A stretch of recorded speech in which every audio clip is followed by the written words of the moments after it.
pa ako. Kaso, naubusan ng tubig. Kaya tara na.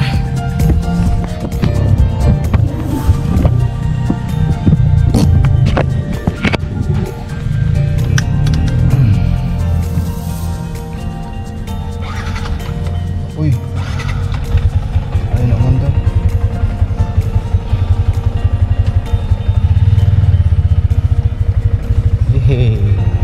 Ang smooth niya na. Pansin ko yun mga amigo, no? After ko i-moto wash tong motor ko, nagiging smooth niya yung takbo niya. Siguro ganoon naman lahat ng mga motor. Or yung kahit tag-ulan lang, kahit yung maulan lang na panahon mga amigo, smooth ng takbo ng motor eh. Yun lang, disadvantage lang dito sa Sniper. Maano siya, maputik. Madumihin talaga siya mga amigo. And at the same time, yung kadena mabilis kalawangin kapag natuyuan ng ng langis. Kasi nilalagyan ko lagi itong kadena ko mga amigo para maging healthy. Ganoon kasi yung isa sa rason kung bakit tumatagal yung kadena ko. Kahit yung sprocket ko, lagi ko nilalagyan ng langis para mas magiging maganda yung ikot ng kadena at saka ng sprocket. Rainy season na. Naisipan ko lang siyang hugasan ngayon kasi masyado siyang madumi. And kahit yung lang, tag 10 piso lang yung hulog ko kanina eh. Balikin sila lahat kaso yung pang 15 hindi na gumana yung bendo machine na yun. Pero laking tulong din yun ng mga ganyang hulog-hulog kasi mas matipid. Ako sa bahay kasi kailangan ko pang magtagal ng ilang minuto o oras. Doon malakas ang pressure. Although meron din kaming ganon na sa bahay, kaso hindi tulad doon, napakalakas ng pressure ng spray niya. Kaya ayos. So update ko lang kayo mga amigo dito sa Yamaha Sniper 155 ko. Itong Yamaha Sniper 155 ko ay 4 years na. 4 years na mga amigo. Kung nakikita nyo mga amigo, ito pa rin, diba? Smooth na smooth pa rin yung takbo. Yun lang, kakahugas lang natin. Tapos dito maputik, pero okay lang. Ang mahalaga na boss-bossan yung mga putik dun sa brake pad natin. Kasi yung brake pad ko sa harap mga amigo ay napakamahal ng brake pad na yan. Yamaha genuine parts. Pagbilan kong shop, sabay pinapalit ko na lang din. Kumakin mo sa 600, isang brake pad pa lang. Pero sa mga aftermarket na brake pads mga amigo is maabot na ng 150 to 200. Kagandahan lang dito sa sa brake pad na genuine, Yamaha genuine brake pad ni Sniper 155 sa front is pang matagalan, no? Quality din naman kasi talaga. And mas magiging smooth yung natin pagpreno, ayan. Mas magiging smooth yung performance ng ating brake caliper, especially kung nahugasan mo talaga siya. Tulad nito ngayon, kakahugas ko lang mga amigo. Anyway, yun yung mga amigo, 4 years na tong motor ko. Ano nga ba ang mga na-encounter ko noon na pinalitan ko dito sa motor ko? Like yung mga major issue, yung sa pinaka maliit na issue na big deal sa iba nating mga amigo. Siyempre mga amigo, hindi mawala yung pinaka major talaga is yung throttle cable. Ito yung pinaka unang napalitan ko dito sa motor ko. Unang binlog ko yung motor ko is 5 months, no? Nag-update ako 5 months. Yung unang update natin dito is 5 months old pa lang siya. Hanggang sa tuloy-tuloy na ako mag-update sa inyo. Minsan may supply, no? Kasi hindi naman laging consistent ako sa pag-vlog. Kasi may mga priority naman ako talaga na iba. Kaya nagiging busy ako. Salamat nga pala sa mga patuloy nanonood, no, mga amigo. Salamat sa inyo. May mga nag-aabang sa update kasi may mga nagko-comment pa rin na sana mag-update pa rin ako, no? Kahit gano'n nakapanda tong motor ko. Actually mga amigo, share ko lang sa inyo, itong motor ko is ito ang kauna-unahang batch ni Sniper 155. This is 2021 model mga amigo. Nabili ko siya sa Moto Access Pasig. Madalang na lang makakita kayo ng mga ganitong kulay sa daan, mga ganitong colors na Sniper 155 na matte light brown. Ito yung napili kong design or color kasi unique siya mga amigo, no? At tama naman yung hula ko sa isip ko na pagdating ng panahon, isa na siya sa magiging vintage, no? Kasi top of the line po ito ni Sniper 155 mga amigo, doon sa unang batch ni Sniper 155 na 2021 model, which is 155R siya. Hindi pa ito ABS pero dual piston siya mga amigo. And hindi naman siya sobrang layo sa ABS. So swerte ko rin kasi hindi ko naabutan yung taas presyo na Sniper 155. Nabili lang to mga amigo ng 125,000 na cash, no. Ngayon yung 125,000 na yon is standard version na lang ng Sniper 155, which is yung Disusi. O nga pala, bukod sa maraming nagsasabi na pangit daw yung keyless, no, may masasabi din naman ako sa Disusi. Since itong motor ko is keyless, no, may mga nagsasabi sa akin, ay bakit na keyless, ano ba yan, ba't yun ang pinili mo? Kaya mga ganyan, bla bla bla bla. So ako din mga amigo, may pati naman akong masasabi dun sa mga Disusi na nag-i-stock po yun mga amigo, yung mga Disusi na motor.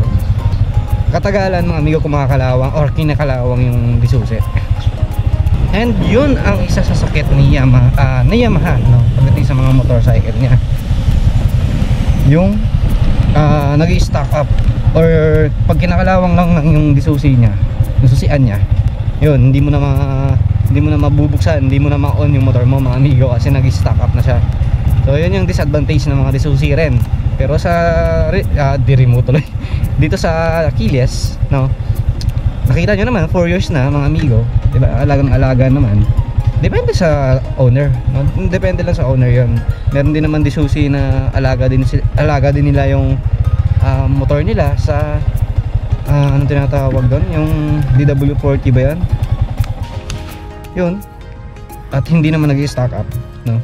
So 4 years mga amigo, check natin tong engine ko or sound check, no, yung engine. Ayan, no, 4 years mga amigo. Yeah, mapaka-aggressive nyo pa rin. Stuck yung tensioner, stuck yung clutch lining, stuck lahat, clutch damper. Yan. By the way, 1,600 na to tinakbo niya since nung nag-cooling change ko. So kailangan ko na siyang i-change oil ulit para alaga talaga yung makina. Healthy na healthy pa rin talaga yung makina nito mga amigo. Never been touched yung loob niya. Never been, basta di nabuksan, yun na yun. English pa no, bobo naman. Yun mga amigo, no, napapansin ko lang naman sa motor ko, palitin na siya sa clutch lining kasi nangangamoy nga siya mga amigo kapag katagalan na pag-drive ko. Kunyari nasa 50 kilometers na to 70 kilometers, yun yung papansin ko, nangangamoy yung motor. Hindi na siya pag long ride mga amigo. At the same time kapag nadaan ako sa isang mabasa tapos umuusok yan dito mga amigo, mapapansin nyo, doon naamoy ko na, doon nag-start yung nangangamoy siya na parang sunog. Yung sabi ng iba ng mga mekaniko na napagtanungan ko is yung kanyang clutch lining, baka mamaya palitin na, ganun. So yun lang naman. Check natin mga amigo yung remote, no? Isang beses ko pa lang napalitan ng battery to, sa mga sumubaybay naman sa ano natin, sa channel natin, no? Alam nila yan. Uy, ba't gold? Yan mga amigo, no? May gold tayo ngayon na front shock. So check muna natin mga amigo yung ano natin, remote after 4 years. Yeah mga amigo. Speaking of gold mga amigo, ayan, binilang ko na siya mga amigo ng front shock na smoke. Yan, smoke ang brand niya, pero hindi naman siya branded, no? Masasabi ko talaga na iba pa rin yung RCB. Yun nga lang, nabili ko kasi ito ng mura, 2.5 lang siya mga amigo, kaya pansamantagal, no? Ayan, yung gold niya, ayan, nagiging white na siya. Pero okay na rin, hindi ko naman hanap yung sobrang forma talaga. Nag-swak lang din naman kasi sa kulay din ng sniper ko na, ayan, mapapansin nyo, may ano siya dito, kulay ano din, parang sayan. So ayan mga amigo, yun naman, no, quick update ko sa inyo after 4 years. Wala naman na bago, rear shock natin ganun pa rin, RCB pa rin, napakatibay talaga mga amigo. RCB is the best. Tapos yung mga gulong natin, ito 2 beses ko na napalitan, yung sa harap 1 beses pa lang. Brake pad ko sa likod is aftermarket, yung brake pad sa harap is genuine parts, no? Kasi mas importante sa akin sa harap kasi stock pa yung ano stock pa yung disc brake na disc natin disc plate yan. Tsaka itong ano natin, caliper natin is dual piston, kaya kailangan alagahan natin sa brake pad din na dapat original din palit ko. Sa likod kasi mga amigo, ito yung disc plate ko is aftermarket na to, and then sa likod kaya ang pinartner ko dyan is aftermarket din para yung original hindi masayang, no? Kasi hindi naman siya compatible, sabi nga nila ba't ganito? Look mga amigo, nababakbak yung ano ng LTO plate. Ba't ganito yung plate ng LTO mga amigo? So ayan lang naman mga amigo, ito tinanggal ko muna yung cover dito. May na-order ako sa Lazada ulit, yung carbon na tip cover. Kasi yung unang carbon na tip cover ko na ano yun, nabasag yun. And ano ba? Yun? Okay, odometer natin, check natin mga amigo.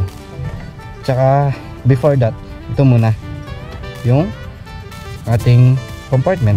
Yeah, yun pa rin, kulang sa linis. Tapos battery natin is hindi na rin stock pala mga amigo. Isang beses ko pa lang napalitan yung battery nito after sa loob ng 4 na taon, diba? Sulit na. Tsaka itong mga side mirror ko, ito ay hindi na rin stock. Pwera na lang dito sa mga brake lever tsaka clutch lever. At takbo na mga amigo. Pwede pa ba dito maghataw? Pero hindi na sa akin importante yung ano, makikita nyo yung hataw ng ano talaga. Kasi maririnig nyo pa lang yung takbo, makikita nyo pa lang yun. Yeah, di ba? Doon pa lang sa hatak ng amigo sa segunda is makikita nyo na sulit ang 4 years. At mas maganda pa rin talaga is stock is good, diba? 4 years tapos all stock ka pa rin sa makina, not bad, diba? At saka may pagmamalaki mo yan kasi 4 years naalagaan mo yung motor mo. Tapos sa iba todo forma, todo ano ganyan. Hindi naman ako against kanila, no? Na kasing ano sa huli yun, may pangit na resulta pag pinopormahan yung mga makina natin, no? Pero depende na lang kung mayaman ka talaga. Tayo mahirap kasi tayo, kaya hanggang stock is good lang tayo. Mahirap lang tayo, kaya iniingatan natin yung motor natin. Kaya mga amigo, check natin tong odometer natin, 92,880. So almost ano na siya, almost 93,000 sa loob ng 4 years. Ang ano ko mga amigo is estimate ko nun, baka 4 years magiging 100,000 na tong odometer ko. Hindi pa inabot, nabitin. And actually mga amigo, 4 years in 1 month nito kasi ano, May, June, ayun, May, June na kasi ngayon. And May yung ano nito yung unang labas sa Moto Axis Pasig. So yun. Yung preno sa harap mga amigo, papakita ko sa inyo kung bakit ko nasabi na mas maganda pa rin yung Yamaha genuine sa stock na disc. Ito mga amigo, papreno tayo bago mag-hands. Tapos 20. O diba? Solid. At parang may compare ko naman siya, malapit siya sa ano talaga, ABS na version.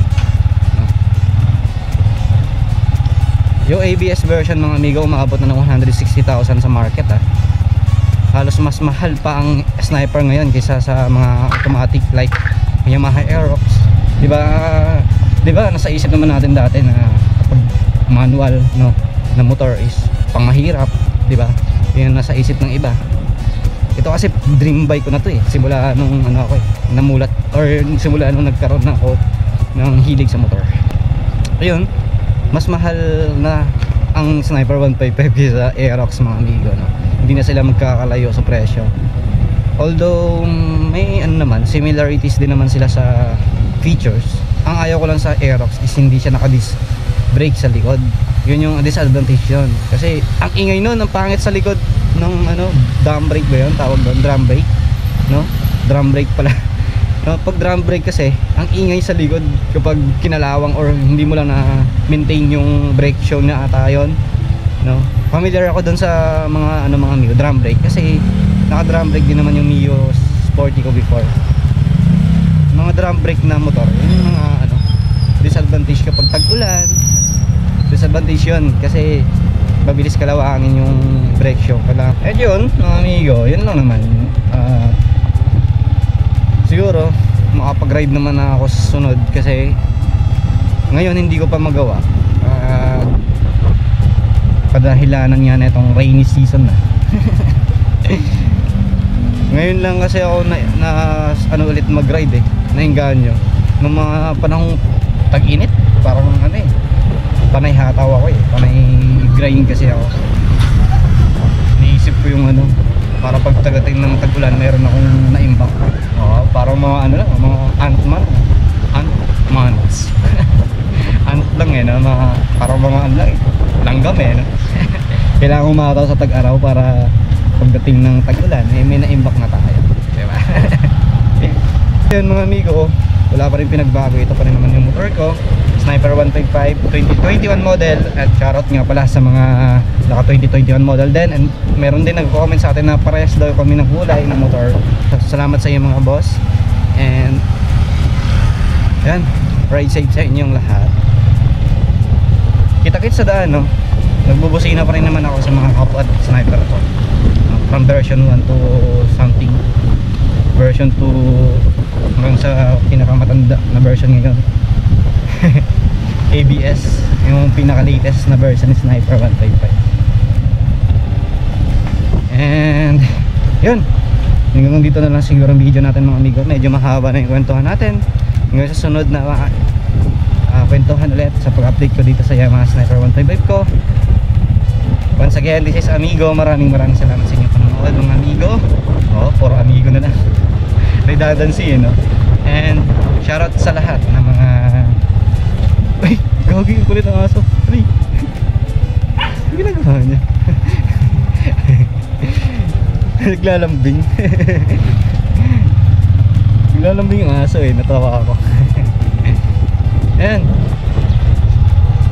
ingat kayo palagi and ride safe. Peace out. Tabudi. Let's go.